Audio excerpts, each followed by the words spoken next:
પાલનપુરના ઐતિહાસિક માન સરોવરનું beautification project હવે વિવાદમાં આવ્યો છે. કરોડો રૂપિયાનો ખર્ચ છતાં કામ અધૂરું હોવાના આક્ષેપો વચ્ચે લોકાર્પણની તૈયારી થતાં જ શહેરીજનોમાં રોષ જોવા મળી રહ્યો છે.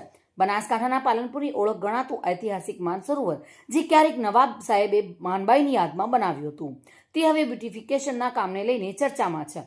સરકાર તરફથી કરોડોની ગ્રાન્ટ મળ્યા બાદ નગરપાલિકાએ વિકાસના દાવા કર્યા હતા, પરંતુ સ્થાનિકોના આક્ષેપ છે કે કામ હજુ અધૂરું છે. નગરપાલિકાની ટર્મ પૂર્ણ થવાની નજીક હોવાથી ઉતાવળમાં લોકાર્પણ કરવામાં આવી રહ્યું હોવાના આરોપો પણ સામે આવ્યા છે. આ મામલે જાગૃત નાગરિકો દ્વારા ભ્રષ્ટાચારના આક્ષેપો સાથે કામની ગુણવત્તા અને પારદર્શિતાને લઈને પ્રશ્નો ઉઠવા પામ્યા છે. માન સરોવર તળાવનું જે ડેવલપમેન્ટ છે તે સરકારશ્રીની અમૃત યોજના હેઠળ કરવામાં આવેલું છે.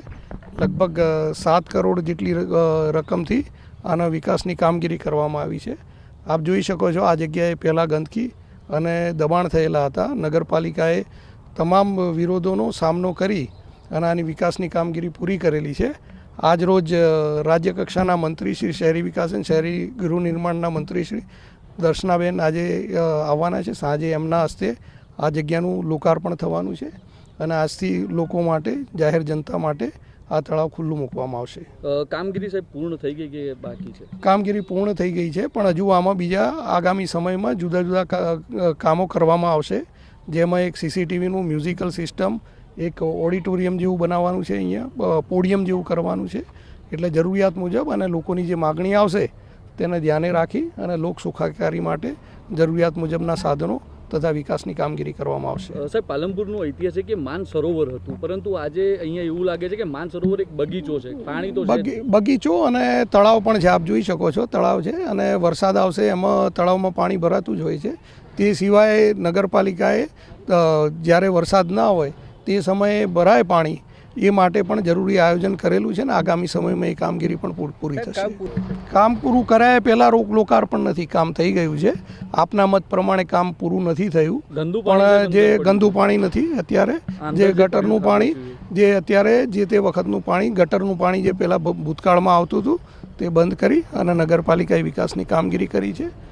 લોકો માટે એક વિઝિટ કરવા માટેનું સારી જગ્યા બની ગયેલી છે.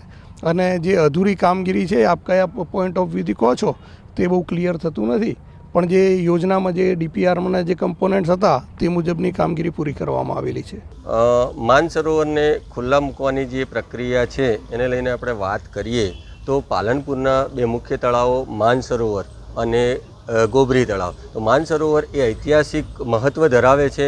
વર્ષો જૂનું નવાબી કાળથી બનાવેલું તળાવ છે. હવે એની અંદર દુઃખની વાત તો એ છે કે ગટરનું પાણી એક તો એમાં ડાયવર્ટ કરવામાં આવે છે અને વારંવાર એના બ્યુટિફિકેશનને લઈ અને રજૂઆતો કરવા જે નાગરિકોએ, જાગૃત નાગરિકોએ કરી, તો એને લઈ અને કરોડોના ખર્ચે એમાં ગ્રાન્ટ મંજૂર થઈ છે ડેવલપમેન્ટના નામે. હવે આપણે વિકાસ કરીએ છીએ, પરંતુ આ વિકાસ પાલનપુર નગરપાલિકામાં આપણે જોવા જઈએ તો એ કાગળો ઉપર જ વિકાસ દેખાય છે, પણ જમીનની હકીકત બિલકુલ તદ્દન વિપરીત હોય છે.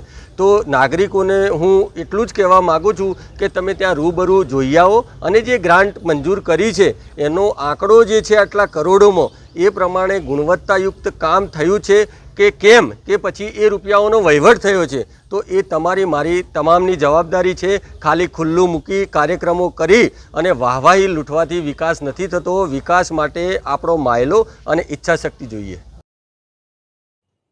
હવે જોવાનું એ રહેશે પાલનપુર માન સરોવર પ્રોજેક્ટને લઈને ઊભા થયેલા આ વિવાદ વચ્ચે તંત્ર તરફથી શું સ્પષ્ટતા આવે છે અને અધૂરા કામ અંગે શું પગલાં લેવાશે. દિનેશ રાણા સાથે bureau report, today Gujarati news.